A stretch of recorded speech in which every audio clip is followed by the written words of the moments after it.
Bienvenue dans la Voix des aînés. Il était une fois les métiers. Épisode 6. Agriculteur avant l'arrivée du tracteur. Quand on est gamin, on fait parce que les parents veulent qu'on fasse ça, c'est bon.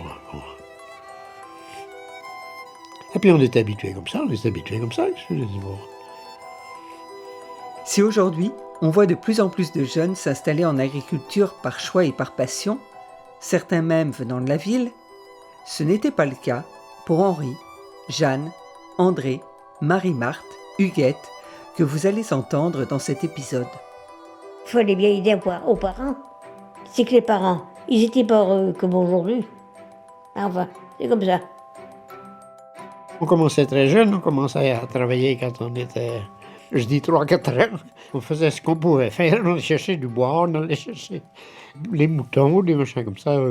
Et ramasser des cailloux dans les champs, faire ci, faire ça. Il y avait toujours à faire. Ramasser les pommes de terre, les topinambours, tout ça. Je vous assure que la rentrée scolaire, c'était le 16 septembre. Vers le 15 ou le 14 jours avant, les pommes de terre étaient ramassées. Hein. Profiter de la main-d'œuvre. Et ça gênait personne de travailler à ce moment-là. Il y en a, à 12 ans, ils étaient ouvriers agricoles. Ils partaient chez quelqu'un pour travailler. Les études étaient pas, ça s'arrêtait assez vite. À ce moment-là, on a le certificat d'études à 12 ans, mais à 11 ans, il y en a qui auraient pu y aller. Hein. J'ai travaillé dès le jeune âge, 14-15 ans. À 14 ans, on a travaillé à terre, bien sûr. On allait sarcler. On sarclait sous la vigne. On sarclait le maïs. Alors, je ne le ferai plus. Petite parenthèse pour ceux qui ne savent pas la signification de sarcler. Avec un sarcloir ou une sarclette, vous raclez la terre en surface afin d'arracher les mauvaises herbes sans retourner la terre, à la différence du travail que vous pourriez faire avec une binette. Si vous voulez tout savoir, il y a des écoles d'agriculture. Aujourd'hui, l'enseignement agricole, c'est aussi l'agroécologie, l'alimentation, l'environnement, les territoires, le développement durable ou encore l'énergie. Les formations vont du BEP au Bac+8 et le site internet consacré à ces formations se nomme L'aventure du vivant. Tout un programme.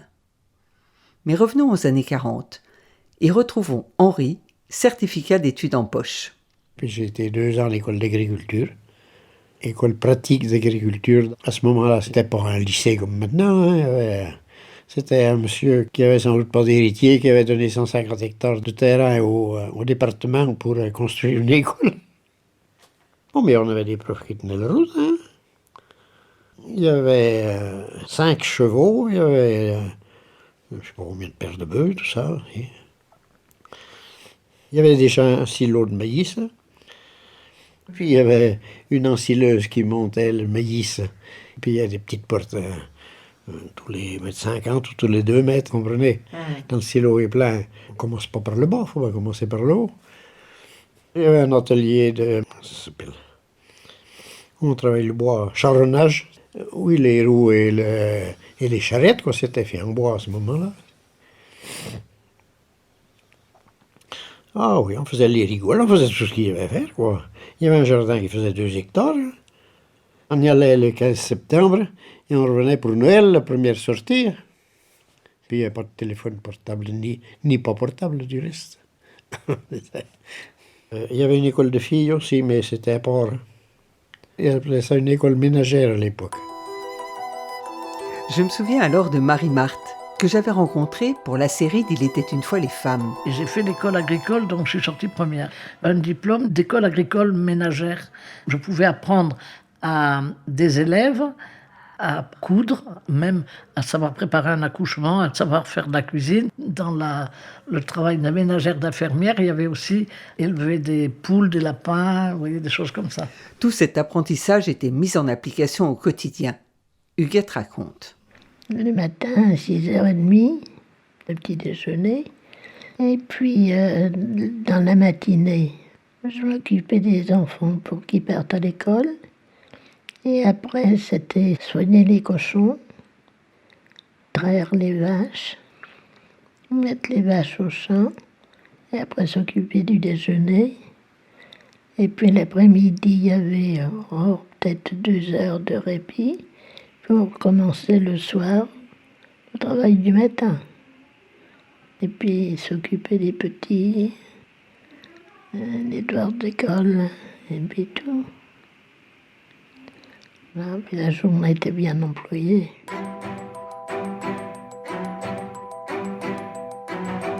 Dans ces années-là, la femme n'a pas le statut d'agricultrice, elle aide son mari. Je me suis mariée, et bien j'ai trouvé mon mari au champ, des vaches. Je suis allée à Bussac-Beignac-sur-Touve. Vous connaissez? Ah, c'était chez mon mari. Il était avec ses parents. Et on s'entendait bien. Quand il fallait déchausser la vigne, il fallait tenir le cheval quand même pour pas qu'il casse les pieds de vigne. Il fallait passer un pied de vigne, aller à l'autre, et mon père derrière avec la déchausseuse. Mais maman le faisait en disant mais j'ai pas fini le repas, enfin voilà des choses comme ça. Je voudrais pas que ça dure trop longtemps, mais pas se plaindre quoi. Je sais pas comment vous dire. En quelques mots, elles ont résumé la place de la femme sur une exploitation. C'est elle qui prend en charge la vie familiale, jusqu'à s'occuper de ses beaux-parents quand ils sont âgés. Quand Jeanne a eu 47 ans, en 1980, le statut de coexploitante a été créé. Mais peu de femmes de sa génération ont fait les démarches nécessaires pour l'obtention de ce statut.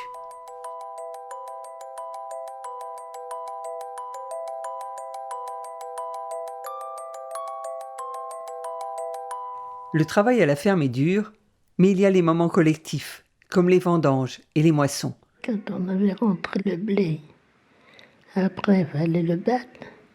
Et là, il fallait compter 25 à 30 personnes. Chez vous, il fallait compter, je sais pas, 6 ou 7 fermes. On aidait les voisins. Ils venaient chez vous. Et nous, on allait chez eux, on remettait leur journée. Comme ça. Mais le soir, après, ils se retrouvaient. Alors là, c'était la fête pour les jeunes. De se rencontrer. Et puis, ben, ça discutait, puis ça chantait, ça s'amusait, quoi. Il y avait des fois un peu trop d'alcool. Il fallait y faire attention, ça. L'alcool de la vigne. Il n'y avait pas autre chose. Le marc, comme on appelle. Ils ne connaissent plus ça maintenant.